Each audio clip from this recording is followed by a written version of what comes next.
дар моддаи 26 сарқонуни ҷумҳурии Тоҷикистон оварда шудааст ки шаҳрванди Тоҷикистон дар хориҷ аз ватан таҳти ҳимояи давлат аст.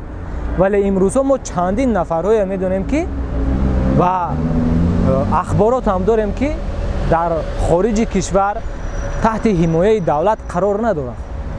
яъне ки қарор доранд, яъне ки хунукназарона, як назари хунукназари кати яъне нигоҳ мекунанд. Ва мо чандин нафарҳоя огоҳ шудем ки ҳамчун як ғулом истифода мебаранд дар хориҷ аз кишвар ва пулҳои онҳо наметиҳанд, шартномае ки байни ҳамдигар мекунанд. ва он шартномае бояд ки аввал гирифта тиҳад. вақте ки ман шаҳрванди Тоҷикистонам, вақте ки ман аз ин ҷо билет гирифта меравам, чанд фоиз манфиати давлат мешавад.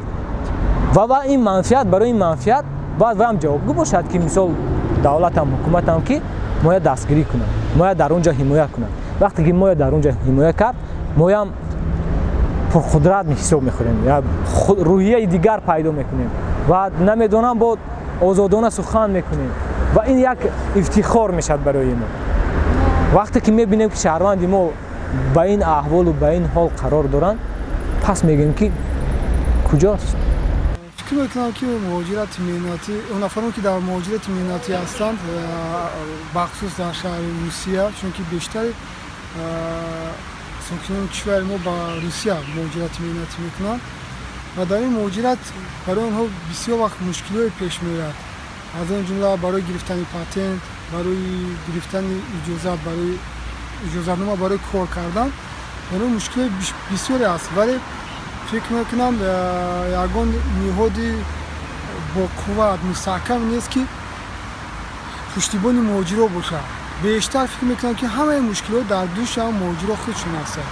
агар худшон кӯшиш мекунам, чунки мисоли агар оддӣ гирем, вақте ки ман муҳоҷират будам, ман патент доштам, ҳама ҳуҷҷатҳом дуруст буд. вақте ки аз Русия омадам Тоҷикистон, дубора хостам ки боз ба муҳоҷират сафар кунам, гуфтанд ки роҳи ту дубора барои сафар ба Русия баста аст. ягон асос набуд ва ҳатто надонистам ки ба куҷо муроҷиат кунам, чунки аз чандин нафарам ки пурсидам ки ҳамахе мушкилиҳо дорем, мисол ҳамахе мушкилӣ дар ман афтодааст, ба куҷо муроҷиат кунам, гуфтанд ҳеч ки пуштитра гирифта наметавонам. сабр мекунӣ то муддате ки ҳамун муҳоҷират, ҳамун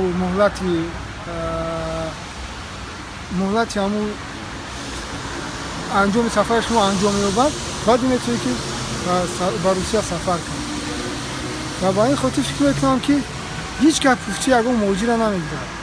ҳои муҳоҷирон бевосита шаҳрвандони ҷумҳурии Тоҷикистон дар Федератсияи Россия ҳимоя мешаванд. хадамоти муҳоҷират махсусан фаъолияти худро дар ин соҳа ба роҳ монда шудааст ва айни ҳол шумо инчунин метавонед мушоҳида намоед ки ба воситаи васоити ахбори омма ҳар гуна таблиғотҳо гузаронида мешавад.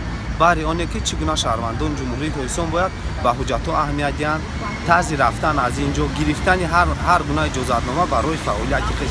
ин ҳама қадамҳои аввалин шояд бошад ва ин метавонад минбаъд шароити муҳоҷирони меҳнатии ҷумҳурии Тоҷикистонро дар кишварҳои хориҷӣ дар як ҳолати мусоид ва инчунин шояд шароити зиндагии арзанда барои онҳо фароҳам орад. ба фикри ман ҳуқуқи муҳоҷирони Тоҷикистонро дар Россия ҳимоя намекунад.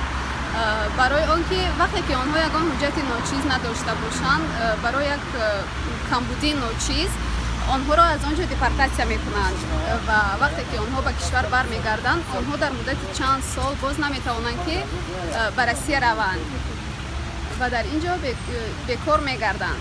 инчунин боз мушкилотҳои зиёде ҳастанд ки ҳимоя карда намешаванд. фикр мекунам ки баъди ба симати сафири Тоҷикистон дар Русия таъин шудани Имомиддин Сатторов хеле кор пеш рафт, чаро ки мо медонем ки пештар умуман ҳуқуқи муҳоҷирони мо дифоъ намешад ва ҳоло хеле кор пеш рафтааст ва барои ҳар як шаҳрванди Тоҷикистон, барои ҳар як поймол кардани ҳуқуқи онҳо талош мебаранд сафорати Тоҷикистон дар Русия ва ҳамчунин боз фикр мекунам ки кори раисони тоҷикон мегӯянд як ташкилот доранд ки хел дар ҳар як минтақаи Русия, онам пеш рафтааст. ман инҷа фақат дар бораи Русия агар арз задам, аммо кор дар Аврупо чӣ гуна аст, дар Амрико чӣ гуна аст, он барои ман ҳеҷ аён нест.